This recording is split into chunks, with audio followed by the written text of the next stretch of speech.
for 5 minutes.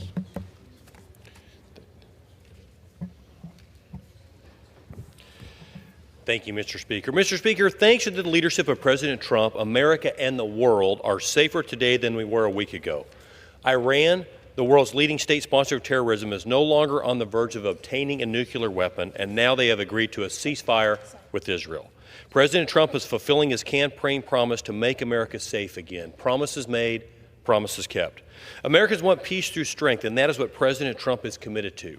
For far too long, administrations in Washington, D.C. have created red lines that were crossed without consequence, agreed to deals with Iran that the regime disregarded, and concerned themselves more with the appeasement than with protecting American interests.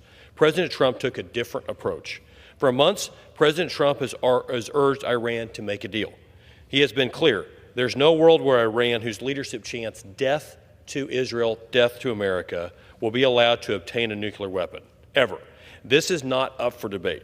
President Trump is restoring America's leadership on the world stage and fighting tirelessly to keep Americans safe both home and abroad. This past week, President Trump showed that he is not willing to let America be strung along or taken advantage of. After Iran refused to accept a deal and continued to wreak havoc in the region through its proxy organizations, President Trump carried out targeted, strategic strikes to prevent the pending threat of Iran's nuclear enrichment program. He was also clear. Attacks on U.S. forces will not be tolerated, and there will be grave consequences for such action.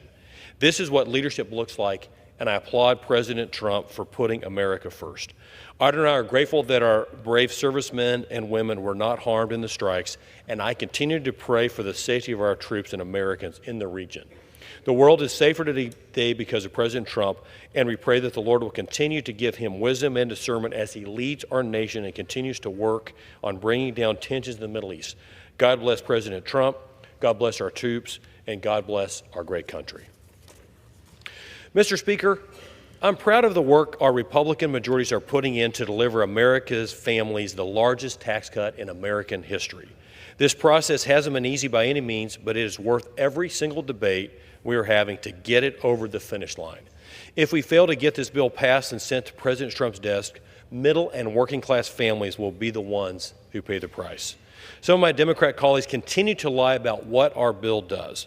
Mr. Speaker, the truth is that the One Big Beautiful Bill Act eliminates taxes and tips on overtime pay. It lowers taxes on Social Security benefits and expands the child tax credit for working class families. Our bill helps keep Americans' family farms afloat by eliminating the death tax for most, saving 2 million family farms. The family farmers and ranchers in my district are hardworking men and women who are up and moving by sunrise and working well past sundown, ensuring they can feed, clothe, and fuel the world. Their pride doesn't come from large bank accounts. It comes from answering a call that requires hard labor and lots of sacrifices to feed their neighbors. It isn't glamorous, but it's essential. And they need common sense policies like the ones in the One Big Beautiful Bill to ensure their businesses can stay afloat and that their families won't lose their inheritance because Uncle Sam is trying to bankrupt them. If Congress fails to get this bill across the finish line, the average Kansas family will see a tax hike of $2,200 this January. I understand for some that may not seem like a lot of money, but for the men and women across the big first district, $2,200 makes a big difference. It's no secret to anyone that serves in this chamber that over the last few years, the country navigated record levels of inflation brought on by excessive federal government spending. As input and everyday costs skyrocketed across the country, working and middle-class families were the ones who bore the brunt. They are long overdue for some relief, and the One Big Beautiful Bill gives them the relief that they so desperately need. In a few short weeks, this body will have a chance to show what we stand for. For most of my Democrat colleagues, I know you don't want to give President Trump a win, but surely you can work with him on behalf of working class families. You are either for the largest tax cuts for middle and working class families in American history, or you're against them. Whose side will be on?